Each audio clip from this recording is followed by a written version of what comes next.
नमस्कार आप सभी को। और आज हम बहुत ही इंटरेस्टिंग टॉपिक यहाँ पे डिस्कस करने वाले हैं अपने संविधान के ऊपर, राइट। और संविधान से रिलेटेड आप बोल सकते हो कि भाई संविधान कैसे बना, भाई कैसे संविधान की मांग की गई, कब कब इसको नकारा गया, ये सारी जानकारी आपको इस वीडियो के माध्यम से मिलने वाली है, राइट। बस आपको कंस्टेंटली इस चैनल पर बने रहना है, सब्सक्राइब कर देना है और बेल आइकन दबाई देना, जिससे नोटिफिकेशन जो है आपके पास आती रहे, राइट। तो अभी के लिए हम यहाँ पे डिस्कस करने वाले हैं अपने संविधान के बारे में। तो हम स्टार्ट करते हैं। भाई अब देखिए, संविधान जो है हमारे जो भारत का संविधान है, इसका सबसे बड़ा लिखित संविधान है। इसको लिखने में भी बहुत ज्यादा समस्याएं समय समय पर आप बोल सकते हो लोगों ने इसका विरोध किया, कुछ पक्ष में थे कुछ विपक्ष में थे। संविधान में कितने मेंबर थे, क्यों थे, कहाँ से थे, ये सारी की सारी हम यहाँ पे डिस्कस करने वाले हैं बातें। और सबसे पहले हम यहाँ पे डिस्कस करते हैं, भाई हमारा संविधान तो वैसे 1950 में जो था वो लागू कर दिया गया था 26 जनवरी 1950 को। और ये भी आपको पता होगा 26 नवंबर 1949 को हमारा संविधान बनकर तैयार हो गया था, लेकिन उस समय संविधान को लागू नहीं किया गया था। इसका क्या कारण था वो हम आगे वीडियो में जानेंगे। और साथ ही साथ उससे पहले एक और चीज हम यहाँ पे जान लेते हैं। भाई जो संविधान जब हमारा बन रहा था उससे पहले भी हमारी काफी बार मांग की गई। जैसे हम 1922 के बारे में बात करते हैं, सबसे पहले गांधी जी ने संविधान की मांग की गई थी, लेकिन अंग्रेजों ने इसको नकार दिया गया था कि भाई अंग्रेज जो थे वो कभी चाहते ही नहीं थे भारत का अलग से संविधान रहे, संविधान के अनुसार कार्य करें। अंग्रेज तो भाई नए नए नियम कायदे लाना चाहते थे, नए नए टैक्स लगाना चाहते थे, नई नई चीजें जो थी हमारे ऊपर थोपना चाहते थे। इसी कारणवश आप बोल सकते हो कि संविधान की मांगों को पूरा किया ही नहीं गया। फॉर एग्जाम्पल यहाँ पे हम डिस्कस कर लेते हैं, भाई जैसे कब कब यहाँ पे संविधान जो था उसकी मांग की गई। एक बार समझिएगा कि सबसे पहले जैसे कि हमने डिस्कस किया कि संविधान की मांग सबसे पहले गांधी जी द्वारा 1922 अगस्त को प्रस्ताव किया गया, लेकिन इसको नकार दिया गया। भाई यहाँ पर अंग्रेजों ने भारतीय संविधान को अगस्त 1940 में फिर से स्वीकार किया गया। अब यहाँ पे समझिएगा 1922 को संविधान का प्रस्ताव जो था रखा गया गांधी जी द्वारा, लेकिन इसको नकार दिया गया। उसके बाद जब हम 1930 पे आते हैं, अगर आपको याद हो 26 जनवरी, ये तिथि बहुत याद रखनी है, बहुत ही ज्यादा इंपॉर्टेंट है ये तिथि। 26 जनवरी 1930 को क्या हुआ? 26 जनवरी 1930 को अगर आपको पता हो 1929 को लाहौर अधिवेशन हुआ था। लाहौर अधिवेशन जब हुआ तो उसके अंतर्गत डिसाइड किया गया था कि भारत जो है स्वराज की मांग करेगा। 26 जनवरी 1930 को, ये जो ईयर है बहुत ज्यादा इंपॉर्टेंट है। क्यों? क्योंकि भाई यहाँ पर स्वराज की मांग की गई 26 जनवरी 1930 को। सविनय अवज्ञा आंदोलन चला, ठीक है, सिविल डिसओबीडियंस मूवमेंट आप बोल सकते हो। दांडी जो यात्रा थी गांधी जी द्वारा इसी समय स्टार्ट की गई। पहला गोलमेज सम्मेलन जो था वो भी इसी तिथि पर स्टार्ट हुआ था, या फिर बोल सकते हो इसी ईयर में स्टार्ट हुआ था। तो यहाँ पे जब 1930 में पूर्ण स्वराज की मांग की गई तो अंग्रेजों को थोड़ा सा लगने लगा कि भाई यहाँ पे अब समस्या होने वाली है, क्योंकि सविनय अवज्ञा आंदोलन जो गांधी जी ने चलाया था इसमें भी मांग की गई भाई हमारे को भी संविधान, हमारा अलग से संविधान हो, लेकिन अंग्रेजों ने नहीं किया। इसके लिए उन्होंने सबसे महत्वपूर्ण कानून बनाया 1935 का जो एक्ट है, जिसे इंडियन एक्ट बोला जाता है या फिर भारतीय अधिनियम बोला जाता है। इस बात को याद रखना है ना, कौन सा? भारतीय अधिनियम बोला जाता है इसको। ये हमारे संविधान में ये जो आप अधिनियम समझोगे 1935 का, हमारे उस समय जो आर्टिकल थे 395 आप बोल सकते हो ना, आर्टिकल जो हमारे थे, जिसमें से लगभग 250 के नियर बाय आर्टिकल जो थे वो हमारे कहाँ से लिए गए हैं? 1935 के एक्ट से लिए गए हैं। जैसे आप यूपीएससी की तैयारी करते हो, लोक सेवा आयोग जो है वो सारा यहीं से होके आया है, ठीक है। या फिर हम बात करें उच्चतम न्यायालय के बारे में, है ना, उच्चतम न्यायालय, सर्वोच्च न्यायालय, ये जो पद्धति थी पहले संघीय न्यायालय हुआ करता था, लेकिन बाद में इसको चेंज कर दिया गया 1950 में जब हमारा संविधान बन गया, है ना, तो एकात्मक हो गया। उसके बाद हम बात करते हैं यहाँ पर, जब हम आगे बात करते हैं 35 के बाद, ठीक है, यहाँ पे 1935 के बाद 1940 में, अब यहाँ पे अंग्रेज जो थे, अब समझिएगा कि यहाँ पे अंग्रेजों ने क्यों सहमति दिखाई। 1937 में प्रांतीय चुनाव हुए थे, तो प्रांतीय चुनाव के दौरान क्या हुआ कि भाई यहाँ पर मुस्लिम लीग हार गई और कौन जीत गई? कांग्रेस जीत गई। अब उसके बाद सिनेरियो थोड़ा सा बदलने लगा, यहाँ पे हिंदू मुस्लिम दंगे भड़कने लग गए। उसके बाद 1940 में व्यक्तिगत आंदोलन चलाया गया, दिल्ली चलो का नारा लगाया गया 1940 में। अब यहाँ पे क्या हुआ कि भाई ये सारी सिनेरियो देखते हुए 1940 में एक और कि पाकिस्तान जो वर्ड था, देश का मतलब नहीं था हमारे को उस समय, पाकिस्तान का जो एक वर्ड है आपका, ठीक है, इसका सिर्फ नाम लिया गया था। बस यहाँ पे आप बोल सकते हो कि जो पाकिस्तान है उस समय तो वो सिर्फ पश्चिमी क्षेत्र चाहता था भारत का, लेकिन उस समय सिर्फ एक नाम लिया गया पाकिस्तान। लेकिन उस समय ये नहीं पता था कि भाई 7 सालों के भीतर ही हमारा देश जो है विभाजित हो जाएगा और एक नया मुल्क बन जाएगा। जो पाकिस्तान 1940 में नाम लिया गया वो एक अलग मुल्क के नाम से जाना जाएगा, जो कि ऐसा हुआ 1940 में। यहाँ पे आप बोल सकते हो कि भाई यहाँ पे अगर प्रस्ताव भारत में आया, है ना, कौन सा? अगस्त प्रस्ताव भारत में आया, अगस्त ने एक प्रस्ताव लेके आया, उसने बोला कि भाई भारतीय लोग जो है अपना संविधान बना लें, अपना संविधान बना सकते हैं, इसमें जो है मुख्यतः भारतीय लोग रहेंगे। अब समझिएगा, मुख्यतः भारतीय लोगों का मतलब है कि इसमें अंग्रेज भी शामिल रहेंगे। लेकिन भारतीय लोग क्या चाहते थे, भारतीय लोगों का तो बस एक ही मानना था, भैया संविधान बनेगा तो भारतीय लोग ही बनाएंगे, अंग्रेजों की कोई भी भूमिका नहीं चाहिए। तो अगस्त प्रस्ताव जो कि 1940 में लाया गया, इसको भी स्वीकार नहीं किया गया, अंग्रेज लेके आए थे इसका। फिर आप आगे हम यहाँ पे बात करते हैं एक और तिथि 1942, बहुत ज्यादा इंपॉर्टेंट है, जहां पर भारत छोड़ो आंदोलन भी चल रहा था हमारा, और यहाँ पे क्रिप्स मिशन भारत में आया। आपको याद होगा थोड़ा बहुत कि भाई क्रिप्स मिशन क्या है। तो क्रिप्स मिशन के अंतर्गत ये डिसाइड किया गया कि भाई क्रिप्स बोला तुम अपना संविधान बना लो, तुम अपना संविधान बना लो, लेकिन तुम कब बनाओगे, आजादी के बाद अपना संविधान बनाना, आजादी के बाद संविधान बनाना। अब यहाँ पे आजादी के बाद संविधान बनाने का तात्पर्य समझिएगा भाई, 39 से 1939 टू 45 तो हमारा सेकेंड वर्ल्ड वॉर चला। भारतीय लोगों को पता था कि जैसे ही वर्ल्ड वॉर खत्म होगा, पहले वर्ल्ड वॉर की तरह ये फिर से हमारे ऊपर कोई कर थोप देंगे और हमारे को जो ये बोल रहे हैं कि संविधान बना लो, ये फ्लिप कर जाएंगे, मतलब पलट जाएंगे। तो भारतीय लोगों को भरोसा नहीं था। भारतीय लोगों ने बोला कि भैया हम संविधान बनाएंगे तो क्या करेंगे, युद्ध से पहले, मतलब वर्ल्ड वॉर से पहले अपना संविधान बनाएंगे। ठीक है, तो यहाँ पे बहुत ज्यादा चर्चा वगैरह हुई। तो ये भी आप बोल सकते हो 1942 को जो क्रिप्स मिशन भारत में आया, ये भी क्या रहा, विफल रहा। तो यहाँ पे ये बेसिक सी जानकारी थी। अब यहाँ पे थोड़ा सा संविधान के बारे में बात कर लेते हैं, हमारा जो संविधान है उसके बारे में। जैसे हमारे को पता है कि भाई हमारा जो संविधान है 26 नवंबर 1949 को भारत का संविधान जो था अपनाया गया था, जिसे 26 जनवरी 1950 को लागू किया गया। अब यहाँ पे ऐसा क्यों, 26 जनवरी 1950 को ही क्यों लागू किया गया? देखिए 26 नवंबर 1949 ये कोई ऐसी मुख्य तिथि नहीं थी, ठीक है, या फिर कोई ओकेशन, या फिर आप बोल सकते हो कि कोई मेजर डेट को ये रिकॉग्नाइज करे या फिर दिखाए। तो इसलिए भारतीय लोगों ने सोचा कि भाई हम क्या करेंगे, 26 जनवरी 1950 को लागू करेंगे। मैंने आपको थोड़ी देर पहले ही बताया था 26 जनवरी 1930, 26 जनवरी 1930 यहां पर क्या हुआ, तो पूर्ण स्वराज की मांग की गई थी सबसे पहले, और पूरे भारत में राष्ट्रगीत गाए गए थे। इसी की वजह से कि भाई यहाँ पे संविधान सभा के सदस्यों ने सोचा क्यों ना संविधान को लागू किया जाए 26 जनवरी 1950 को। तो ये तिथि भी सबको याद रहेगी, है ना। तो यहाँ तक भी आपको क्लियर हो गया होगा। और जैसे मान लो कि अगर जैसे आप पढ़ रहे हो, समझ रहे हो, कोई भी डाउट होता कमेंट सेक्शन में अपना डाउट रखिए, डेफिनेटली आपको बताया जाएगा। तो यहाँ तक क्लियर हो गया होगा। राज्य का धर्मनिरपेक्ष चरित्र। अब जैसे हम बात करते हैं कि भाई हमारा संविधान बोलता है कि कोई भी राज्य जो है वो धर्म के आधार पर नहीं चलेगा, कोई भी राज्य धर्म का पक्ष नहीं लेगा। हमारे को तो पता है भाई हमारा संविधान जो है वो किसी भी धर्म का पक्ष नहीं लेता है। हमारा कोई राष्ट्रीय धर्म नहीं है, हमारी कोई राष्ट्रीय भाषा नहीं है। राज्य भी किसी भी धर्म का पक्ष नहीं लेगा, धर्म का पक्ष लेगा तो फिर से विभाजन होगा। पहले तो 14 स्टेट थे भैया, अब तो बहुत ज्यादा बढ़ गए, है ना। कई सारे स्टेट जो है वो भाषा के आधार पर भी विभाजन हुए, है ना। जैसे आप पंजाब ले लो और हिमाचल प्रदेश ले लो, ऐसे काफी सारे स्टेट्स हैं जो कि अलग हुए हैं। तो यहाँ तक भी बात क्लियर हो गई होगी। आगे हम यहाँ पे बात करते हैं संविधान की सर्वोच्चता। भाई देखो संविधान जो है वो सबसे सर्वोच्च है।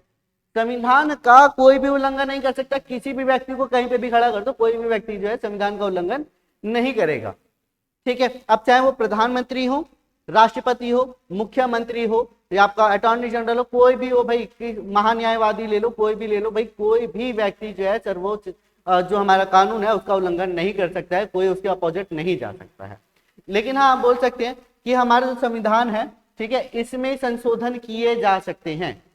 हमारे संविधान में संशोधन किए जा सकते हैं। किस आर्टिकल के तहत संशोधन हो सकता है, ठीक है, किस आर्टिकल के तहत इसमें बदलाव हो सकता है? तो 368 ये आर्टिकल बहुत ज्यादा महत्वपूर्ण, आपको याद रखना है। 368 आर्टिकल हमारे को ये बोलता है कि अगर संविधान में हमारे को किसी भी प्रकार का बदलाव करना है या फिर किसी भी प्रकार का भाई हमारे को अमेंडमेंट करना है, संशोधन करना है, तो उसके लिए हमारे को आर्टिकल 368 जो है उस चीज की हमारे को क्या करता है, आज्ञा देता है भैया हाँ तुम क्या करो, एडिट कर दो। ये बात भी क्लियर हो गई होगी। आगे हम बात करते हैं भाई ये लिख करके मौलिक अधिकार। अब देखो मौलिक अधिकार जो है हमारे बहुत ज्यादा इंपॉर्टेंट है। क्या मौलिक अधिकार जो है वो बहुत ज्यादा इंपॉर्टेंट है। कैसे मौलिक अधिकार जो है, देखिए समझिएगा कि जितने भी कार्य हैं, चाहे वो अटॉर्नी जनरल के हो, महान्यायवादी के हो, राष्ट्रपति के हो, प्रधानमंत्री के हो, ठीक है, उच्च न्यायालय, सर्वोच्च न्यायालय, किसी के भी हो, तो भाई वो जो रक्षा करता है हमारे इन अनुच्छेदों की करता है। है ना। 12 से 35 तक हमारे जो आर्टिकल दिए गए हैं ये आर्टिकल हमारे मौलिक अधिकार हैं। और आपको पता है कि मौलिक अधिकारों का हनन नहीं हो सकता है, मौलिक अधिकारों का हनन नहीं हो सकता है, लेकिन हाँ कुछ आर्टिकल के तहत हमारे मौलिक अधिकार छीने जा सकते हैं। आर्टिकल 352 सॉरी 352, 356 एंड 360, ये 3 आर्टिकल हैं।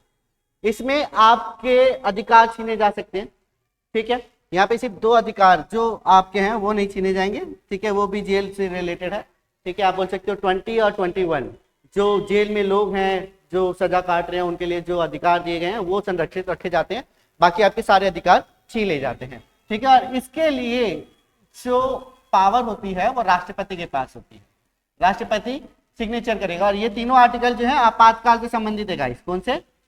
आपातकाल से ये आर्टिकल संबंधित है।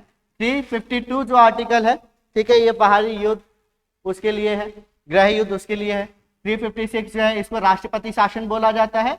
और 360 जो है ये आपका कौन सा है? वित्तीय आपातकाल है। एक और चीज याद रखना है, 360 आर्टिकल हमारे देश में आज तक नहीं लगा है। 356 ये हमारे देश में आर्टिकल लगा गया है, सबसे पहले पंजाब में लगा था, और अभी तक के बारे में बात करें तो 100 से अधिक तक ये आर्टिकल इंप्लीमेंट हो चुका है, मतलब राष्ट्रपति शासन लगा हुआ है। उसके बाद हम बात करते हैं, देखो हमारे कुछ मौलिक कर्तव्य भी हैं। क्या है? हमारे कुछ मौलिक कर्तव्य भी हैं। जैसे मान लो कि भाई हमारे मौलिक भाई जो अधिकार दिए गए हैं, मौलिक अधिकारों के साथ हमारे कुछ मौलिक कर्तव्य भी बनते हैं। तो मौलिक कर्तव्य हमारे क्या है? जैसे देश का सम्मान करना ना, तो ये सारे हमारे क्या है? मौलिक कर्तव्य हैं, राइट। अब जैसे समझिएगा कि भाई संविधान का पालन करना, उसके आदर्शों, संस्थानों, राष्ट्रीय ध्वज, राष्ट्रीय गान, इन सब का सम्मान करना, है ना, ये सारे हमारे क्या है? आप बोल सकते हो मौलिक कर्तव्य। मौलिक कर्तव्य को 1976 कब? 1976 में मौलिक अधिकारों को जोड़ा गया था। और अभी के टाइम पे हमारे कितने मौलिक अधिकार हैं?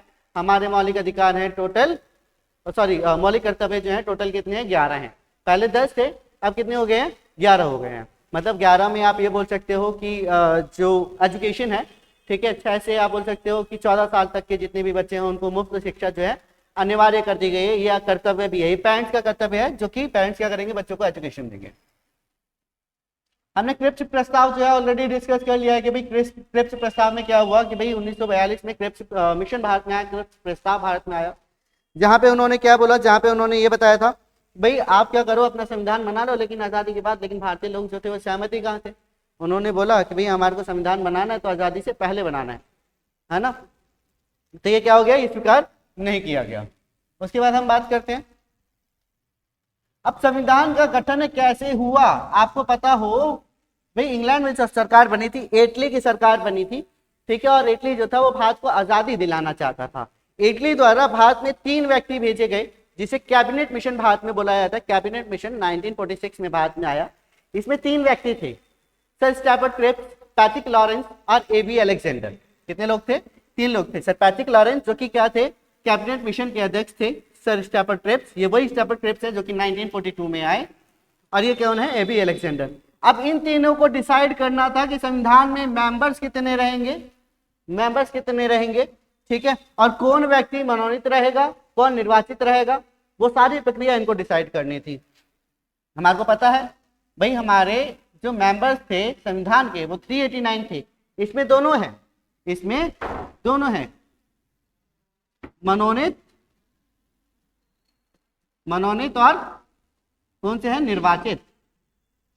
दोनों सदस्य हैं। मनोनीत वो हैं जिनको निर्वाचित नहीं किया जाएगा, जिनको चुना नहीं जाएगा। मनोनीत वो हैं जो कि देशी रियासतें हैं। कौन है? देशी रियासतें हैं, वो कौन है? मनोनीत है। अब यहाँ पे हम बात करेंगे भाई 389 का ही आंकड़ा क्यों चुना गया। 389 का ही आंकड़ा क्यों चुना गया?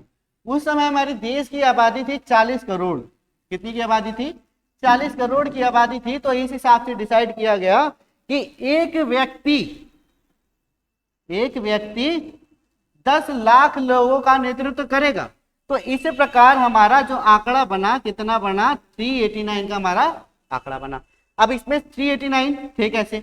296, 296 ये जो मेंबर्स थे हमारे ब्रिटिश भारत से थे। कहां से थे? ब्रिटिश भारत से थे। ठीक है, इसमें से भी अगर आप 4 माइनस कर दोगे तो टोटल हम बात करें 292 और 4 चीफ कमिश्नरी प्रांत। चीफ कमिश्नरी प्रांत, अब चीफ कमिश्नरी प्रांत था क्या वो भी समझिएगा कि जैसे हमारे केंद्र शासित प्रदेश है उसी समय अंग्रेजों ने 4 क्या रखे थे, चीफ कमिश्नरी प्रांत रखे थे, जो कि हम अभी डिस्कस करते हैं। अब देखिएगा 4 यहाँ पे चीफ कमिश्नरी प्रांत क्या है। पहला अजमेर, ये मेरवाड़ा है, क्या है मेरवाड़ा, थोड़ा सा इस टाइप है मेरवाड़ा। कुर्ग कर्नाटक, बलूचिस्तान जो कि कहां पर है, पाकिस्तान में है, और दिल्ली तो हमारा है ना। तो ये 4 चीफ कमिश्नरी प्रांत, मतलब 292 ब्रिटिश भारत, 4 चीफ कमिश्नरी प्रांत, और बाकी हमारी क्या हो गई, बाकी हो गई हमारी देशी रियासतें। क्या हो गई, देशी रियासतें। ठीक है, तो यहां तक आपको क्लियर हुआ होगा। कोई डाउट हो तो पूछते हुए चलेंगे भाई, आप अपना कमेंट जो है वो कर सकते हैं। ठीक है, और जो हमारी देशी रियासतें थी वो कितनी हो गई हमारी, 93 देशी रियासतें। 93 हमारी क्या हो गई, देशी रियासतें। यहाँ तक क्लियर हो गया होगा भाई। बहुत ज्यादा इंपॉर्टेंट, संविधान से क्वेश्चन पूछे ही जाते हैं, और इसमें आर्टिकल जो है वो भी बहुत ज्यादा महत्वपूर्ण है। आर्टिकल के टॉपिक भी हम साथ ही साथ करते हुए चलेंगे। ठीक है, चलिए अब यहाँ पे संविधान की बैठक के बारे में बात करेंगे भाई। अब यहाँ पे डिसाइड हो गया कि भाई 389 मेंबर्स रहेंगे, 93 देशी रियासतें थे, और 296 जो है वो कहाँ से रहेंगे, 296 आपके ब्रिटिश भारत से रहेंगे, जिसमें से 4 चीफ कमिश्नरी प्रांत भी थे। ठीक है, ये बात क्लियर हो गई। अब यहाँ पर जब पहली बैठक हुई 9 दिसंबर, कब, 9 दिसंबर 1946 में जब पहली बैठक हुई, तो अब इसमें अध्यक्षता कौन करेगा। इसमें अस्थायी अध्यक्ष जो बने थे वो कौन बने थे, वो बने थे डॉक्टर सच्चिदानंद सिन्हा। कौन बने थे, डॉक्टर सच्चिदानंद सिन्हा जो थे वो क्या थे भाई, यहाँ पर अध्यक्षता की थी। यहाँ पे इनको अध्यक्षता क्यों दी गई, ये भी हमारा मेन रीजन है। इनको अध्यक्षता इसलिए दी गई क्योंकि ये उस समय सबसे बुजुर्ग थे। ठीक है, पहली बैठक। उसके बाद हम बात करते हैं दूसरी बैठक जो हुई, मतलब हमारी 11 दिसंबर को क्या हुई, दूसरी बैठक हुई। 11 दिसंबर को डिसाइड कर दिया गया कि डॉक्टर राजेंद्र प्रसाद, कौन, राजेंद्र प्रसाद जो थे वो यहाँ पर आए। ठीक है, यहाँ पे डिसाइड कर लिया गया। अब यहाँ पे समझिएगा कि यहाँ पर संविधान की जब पहली बैठक हुई, जब संविधान की पहली बैठक हुई तो इसमें क्या हुआ, मुस्लिम लीग ने, बोल सकते हो बैठक ही नहीं की। ठीक है, मुस्लिम लीग ने, जस्ट अ सेकेंड, हाँ जी, तो यहाँ पे मुस्लिम लीग ने क्या करी, यहाँ पे बैठक नहीं ली। अब यहाँ पे जब बैठक नहीं ली इसका कारण भी है, ये हम बात कर रहे हैं 9 दिसंबर की। 9 दिसंबर 1946 हमारे को पता है कि भाई हमारा जो देश विभाजित हो गया था 15 अगस्त 1947 को हो गया था। वो बैठक क्यों लेगी, उनको तो अलग सा मुल्क चाहिए। अगर आपको याद हो भाई, यहाँ पे 1946 में जो डायरेक्ट एक्शन डे मनाया गया था मुस्लिम लोगों द्वारा, मोहम्मद अली जिन्ना ने बोला था भैया तुम हमारे को अलग मुल्क नहीं दोगे, हमारे को आज़ादी नहीं दोगे, तो हम डायरेक्ट एक्शन डे मनाएंगे, मतलब सीधा कार्यवाही दिवस मनाएंगे। और कार्यवाही दिवस था क्या ये भी समझिएगा, बहुत ज्यादा खतरनाक था। ठीक है, अब यहाँ पे क्या था, जस्ट अ सेकेंड, हाँ, डायरेक्ट एक्शन डे में इन्होंने बहुत ज्यादा आतंक मचाया। क्या किया भाई, लोगों को मारा, मतलब ठीक है मार रहे हो वो तो ठीक है भैया, तुम तो, तुम्हारा तो ये काम ही है ना, तुम आतंकवादी हो, तुम तो बम फोड़ते रहते हो, तुम तो कुछ भी करते रहते हो, तो तुम तो ये भी करोगे। अब भाई इससे ज्यादा इंसानियत से गिरना इन्होंने देखो क्या किया इन्होंने। ठीक है, तुम लोगों को मार रहे हो, ठीक है, जो तुम्हारा कर्तव्य है, जो तुम करते रहते हो ना, तुम तो इससे बाज आओगे नहीं। दूसरा इन्होंने क्या किया भाई, महिलाओं को, बच्चों को, बुजुर्गों को, किसी को नहीं छोड़ा, महिलाओं का इन्होंने बलात्कार किया। बहुत सारी आप बोल सकते हो वल्गैरिटी वाली इन्होंने चीज की कार्यवाही दिवस पे, और इसी वजह से इन्होंने क्या किया, पहली बैठक में भाग नहीं लिए। और विंस्टन चर्चिल जिनकी सरकार थी, उन्होंने एक तर्क दिया, उन्होंने एक बात बोली। ठीक है, पूछा जाता है कि भैया ये तर्क किसका है, उन्होंने एक बात बोली कि भैया ये तो एक ऐसी बारात है जिसकी दुल्हन ही गायब है, और दुल्हन कौन थी, मुस्लिम लीग थी। ठीक है, तो इस बैठक में टोटल 207 सदस्यों ने भाग लिया था। ठीक है, महिलाओं की संख्या इसमें कितनी थी, 9 थी। ठीक है, मुस्लिम लीग के 73 और देशी रियासतों के 93 सदस्य थे। ठीक है, तो यहाँ पे आप बोल सकते हो बैठकें तो हुई, लेकिन मुस्लिम लीग ने यहाँ पर बैठक नहीं की। 11 दिसंबर हमने बात कर ली भाई, 11 दिसंबर को डॉक्टर राजेंद्र प्रसाद को स्थायी अध्यक्ष चुन लिया गया। अब यहाँ पे 13 दिसंबर को क्या हुआ, 13 दिसंबर को, अब जैसे हमने बात कर ली भाई, अध्यक्ष जो थे वो कौन थे, डॉक्टर राजेंद्र प्रसाद थे, और वहीं पे जो उपाध्यक्ष थे, ठीक है, वो कौन थे? हरेंद्र कुमार मुखर्जी। कौन थे? हरेंद्र कुमार मुखर्जी। ये कौन थे? ये थे भाई उपाध्यक्ष, किसके? संविधान के उपाध्यक्ष थे। ठीक है, चलिए आगे हम बात करते हैं भाई 13 दिसंबर को उद्देश्य प्रस्ताव पेश किया गया। किसके द्वारा पेश किया गया ये भी पूछा जाता है। जब पंडित जवाहरलाल नेहरू द्वारा 13 दिसंबर 1946 को उद्देश्य प्रस्ताव पेश किया गया था। इसके अंतर्गत ये डिसाइड था कि भाई ये संविधान की प्रस्तावना थी कि हमारा संविधान जो है वो कैसा बनेगा, कैसी उसकी रूपरेखा रहेगी। लेकिन यहाँ पे 13 दिसंबर को तो संविधान ने इसको नकार दिया, मतलब एक्सेप्ट नहीं किया गया। लेकिन वहीं पे जब हम आगे बढ़ते हैं जनवरी की ओर, 22 जनवरी 1943 को उद्देश्य प्रस्ताव जो था उसको एक्सेप्ट कर लिया गया था। ठीक है, अब यहाँ पे उस उद्देश्य प्रस्ताव को स्वीकृति मिल गई। अब उद्देश्य प्रस्ताव बनने के बाद यहाँ पर क्या हुआ कि भाई डॉक्टर भीमराव अंबेडकर के बारे में आते हैं, तो यहाँ पे उद्देश्य प्रस्ताव आ गया। तो भाई उद्देश्य प्रस्ताव के बाद प्रारूप समिति का गठन किया गया। प्रारूप समिति का गठन किया गया। इसके बारे में भी हम बात करेंगे। पहले यहाँ पे डॉक्टर राजेंद्र प्रसाद के बारे में बात करते हैं। डॉक्टर भीमराव अंबेडकर के बारे में बात करें कि इनकी बैठक कहाँ से हुई। सबसे पहले समझिएगा, अब भाई डॉक्टर भीमराव अंबेडकर जिनको संविधान का जनक या फिर पिता भी बोला जाता है, इनकी बैठक कैसे हुई? तो डॉक्टर भीमराव अंबेडकर इन्होंने सबसे पहले चुनाव लड़े, क्योंकि भाई ये ना तो ये राजा थे, है ना, राजा तो थे नहीं, ना तो ये कहीं से चुने हुए थे। सबसे पहले इन्होंने बॉम्बे से चुनाव लड़ा। बॉम्बे में क्या हुए, इनको हार मिल गई। वहीं पे दूसरा इन्होंने क्या किया, दूसरा जो चुनाव लड़ा वो कहां से लड़ा? बंगाल से लड़ा। बंगाल में जब अंबेडकर जी ने चुनाव लड़े तो वहां से ये जीत गए। वहां से जीत गए क्यों? क्योंकि मुस्लिम लोगों ने क्या करी, इनको सहायता दिया। ठीक है, सहायता की और वो वहां से जीत गए। अब मुस्लिम लीग की तरफ से ये जीत गए। अब यहाँ पे क्या हुआ, संविधान में इनकी बैठक हो गई। लेकिन जब हमारा देश का विभाजन हुआ तो ये बंगाल भी अलग हो गया। क्या हो गया? बंगाल अलग हो गया। तो फिर से यहाँ पर क्या हुआ कि डॉक्टर भीमराव अंबेडकर की बैठक चली गई। अब यहाँ पे सभी को पता था कि भाई डॉक्टर भीमराव की बैठक बहुत ज्यादा इंपॉर्टेंट है। तो यहाँ पे क्या हुआ कि भाई उस समय संवैधानिक सलाहकार, भारतीय संविधान के संवैधानिक सलाहकार बी.एन. राव, कौन थे?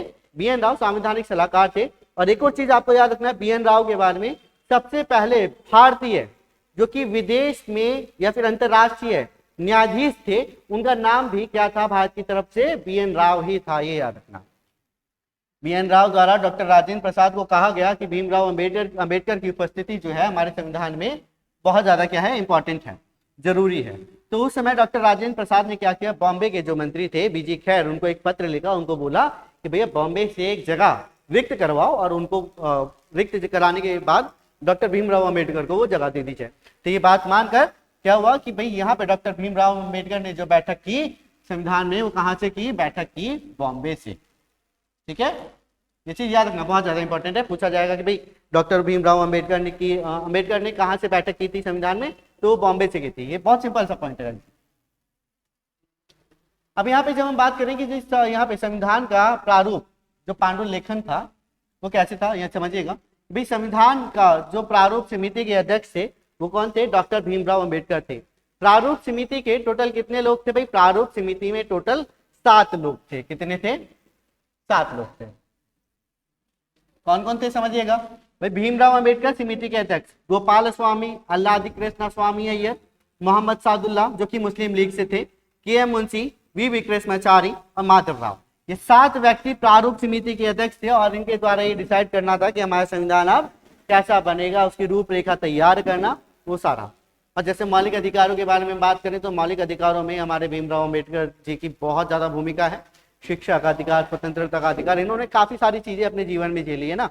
पानी पीने के लिए नहीं हुआ करता था, भगा दिया जाता था क्योंकि ये निचली जाती थी। आगे हम बात करते हैं, भाई यहाँ तक आपको क्लियर हो गया होगा। अब हम बात करते हैं कि संविधान में टोटल कितने अधिवेशन हुए, है ना, टोटल कितने अधिवेशन हुए या फिर सत्र हुए। तो आपको याद रखना टोटल यहाँ पे अधिवेशन तो वैसे 11 हुए थे, ठीक है, जब हमारा संविधान बन गया था। लेकिन एक और जोड़ा गया कि भाई जब 26 जनवरी 1950 को हमारा संविधान बना तो इसके अंतर्गत 2 दिन पहले एक और बैठक हुई थी 24 जनवरी की 1950। ठीक है, ये लास्ट बैठक थी। तो यहाँ पे टोटल कितने सत्र हो गए? टोटल अधिवेशन हो गए 12। कितने अधिवेशन हुए? टोटल 12। 24 जनवरी 1950 को अंतिम बैठक हुई थी, ये बात आपको याद रखनी है। आगे हम बात करते हैं, पूछा जाए कि भाई संविधान सभा में महिलाओं की संख्या कितनी थी। ठीक है, तो टोटल है कितनी, 5। क्या थी, कितनी थी, टोटल 5 महिलाओं की संख्या थी संविधान सभा में, और जिसमें से एक मुस्लिम महिला थी जिसका नाम था बेगम अय्याज रसूल। ठीक है, एक ही नाम है, बेगम अय्याज रसूल। आगे हम बात करते हैं भाई, राजस्थान से संविधान में सदस्यों की संख्या कितनी थी। राजस्थान से सदस्यों की संख्या थी 15। ठीक है, आजादी से पहले इसमें सदस्य बोल सकते हो, आजादी से पहले सदस्य थे, एक और बाद में जोड़ दिया गया जो कि यहाँ पे प्रांतीय था। फिर आगे हम बात करते हैं भाई, हमारा विधि दिवस क्या है।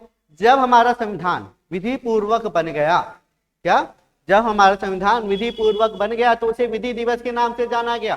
26 नवंबर 1949 को हमारा संविधान बन गया, और संविधान बन गया तो उसी को क्या बोला जाता है, विधि दिवस बोला जाता है।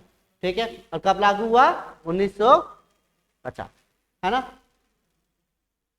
चलो, टोटल यहाँ पे 395 थे आर्टिकल। यहाँ पे हम बात करते हैं भाई, यहाँ पे ये रहा हमारा 24 जनवरी 1950। 24 जनवरी 1950 को संविधान की अंदर बैठक हुई। 284 संविधान सभा के सदस्यों ने संविधान पर हस्ताक्षर किए। अगर पूछा जाए कि संविधान सभा पे सबसे पहले हस्ताक्षर किसने किए, तो पंडित जवाहरलाल नेहरू द्वारा संविधान पे सबसे पहले हस्ताक्षर किए गए। लास्ट में डॉक्टर राजेंद्र प्रसाद ने क्या किया, हस्ताक्षर किए। आपको याद रखना, प्रथम राष्ट्रपति और संविधान सभा के अध्यक्ष भी यही थे, अंतिम हस्ताक्षर भी किए। अब हम बात करते हैं कि भाई ये राष्ट्रपति कैसे बने, ये भी इंपॉर्टेंट है, थोड़ा सा समझिएगा भाई। जब हम इनके हस्ताक्षर के बारे में बात करें और जब राष्ट्रपति के बारे में बात करें, तो संविधान सभा 2 रूप में कार्य करती थी। एक बैठक होती थी संविधान सभा की, एक होती थी संसद की। तो संसद में पूछा गया, मतलब अब था कि भाई नाम रखने थे कि भाई कौन कौन राष्ट्रपति के पद के लिए नाम देना चाहता है, तो किसी ने दिया ही नहीं, सिर्फ एक व्यक्ति ने दिया, वो थे डॉक्टर राजेंद्र प्रसाद। अब भाई एक व्यक्ति ने दिया तो भाई यहाँ पे तो कंपटीशन ही खत्म हो गया। तो एक व्यक्ति कौन थे, डॉक्टर राजेंद्र प्रसाद थे, और उनको ही क्या बना दिया गया, राष्ट्रपति बना दिया गया। ये हमारी अंतिम बैठक थी। तो 389 सदस्य होने के बाद भी यहाँ पर 284 लोगों ने हस्ताक्षर क्यों किए। मुस्लिम लीग द्वारा संविधान सभा का बहिष्कार किया गया। ठीक है, इसके बाद यहाँ पे जो हम बात करें कि टोटल जो सदस्य रह गए, कितने रह गए, 324 रह गए। अब यहाँ पे हम बात करें, देशी रियासतें जो थी वो भी तो थी भाई, देशी रियासतें जो थी उनको भी डिसाइड करना था कि वो भारत में रहेंगे पाकिस्तान में रहेंगे, तो वो भी कंफ्यूज थे। ठीक है, तो उन्होंने भी यहाँ पे हस्ताक्षर नहीं किया। देखो यहाँ पे हम बात करते हैं, इसमें से कुछ मुस्लिम कांग्रेस भी थे जिन्होंने हस्ताक्षर किए थे। 5 अगस्त 1947 में सदस्यता जो थी वो कितनी थी, 299 थी। 24 जनवरी 1949 में डॉक्टर राजेंद्र प्रसाद को पहला राष्ट्रपति भी चुन लिया गया। उसके बाद डॉक्टर राजेंद्र प्रसाद को राष्ट्रपति किसके द्वारा चुना गया, संसद द्वारा। संविधान सभा उस दौर में 2 प्रकार से कार्य करती थी, संविधान निर्माण मतलब संविधान सभा के रूप में, और दूसरा संसद के रूप में जिसमें राष्ट्रपति चुना गया था। ठीक है, अब यहाँ पे एक और आपको इंटरेस्टिंग चीज बताना चाहूंगा। जैसे नॉर्मली क्या हुआ कि जब हमारा संविधान बना या फिर जब हमारे देश का विभाजन होता था, हम उसकी बात करते हैं, तो भाई लॉर्ड माउंटबेटन का नाम तो आपको पता होगा, जो कि अंतिम हमारे वायसराय थे, है ना। तो उनके द्वारा क्या हुआ कि भाई उनको डिसाइड करना था कि पाकिस्तान और भारत अलग होगा या फिर नहीं होगा, उनके ऊपर में था। ठीक है, तो भाई ये जो था वो उनको डिसाइड करना था कि उनको अलग करना है या फिर नहीं करना है। उन्होंने क्या किया, अपनी वाइफ से जाके पूछा था कि भैया हमारे को क्या करना चाहिए, और उनकी वाइफ ने सलाह ले ली जवाहरलाल नेहरू से। जवाहरलाल नेहरू ने बोल दिया कि भैया तुम क्या करो, विभाजन कर दो। ठीक है, तो उनकी वाइफ ने किसको बोला, लॉर्ड माउंटबेटन को बता दी ये सारी बातें, और माउंटबेटन ने क्या किया भाई, देश का विभाजन कर दिया। और ऐसा नहीं था कि जवाहरलाल नेहरू के बारे में कि भाई वो चाहते थे, वो इसलिए था क्योंकि डायरेक्ट एक्शन डे जो कि मोहम्मद अली जिन्ना द्वारा मनाया गया, उसमें बहुत ज़्यादा खून खराबा हुआ, जिसकी वजह से भाई अब जो मोहम्मद अली जिन्ना थे वो एक मुल्क चाहते ही थे, अलग पाकिस्तान चाहते ही थे। और भाई यहाँ पे जो जवाहरलाल नेहरू थे वो नहीं चाहते थे कि हमारे देश जो है वो दोबारा ऐसी, हमारे देश में ऐसी घटना दोबारा घटे, तो जो लोग थे उनकी इतनी मृत्यु हुई, वो नहीं चाहते थे कि ऐसा हमारे भारत में दोबारा हो। ठीक है, तो इसलिए उन्होंने हामी भर दी। ठीक है, तो होपफुली यहाँ तक आपको समझ में आया होगा कि भाई हमारा जो संविधान है कैसे बना, कितने मेंबर्स थे, कब कब यहाँ पर संविधान की मांग की गई। बहुत ही ज़्यादा इंटरेस्टिंग टॉपिक है, और याद रखना कि भाई संविधान से रिलेटेड काफ़ी बार आपसे क्वेश्चन पूछे भी जाते हैं। ठीक है, तो होपफुली आपको वीडियो अच्छी लगी होगी। वीडियो अच्छी लगी तो वीडियो को लाइक करना, चैनल को सब्सक्राइब करना, कंस्टेंटली वीडियो आती रहेगी इस चैनल पे, राइट। तो अगर आप एसएससी की तैयारी करें, सीजीएल की तैयारी करें, ये टॉपिक उन्हीं के लिए है। तो आज के लिए इसको यहीं पे समाप्त करेंगे, मिलेंगे आपसे नेक्स्ट क्लास में ऐसी वीडियो के साथ। आज के लिए tata bye bye, see you, meet you again in next class guys.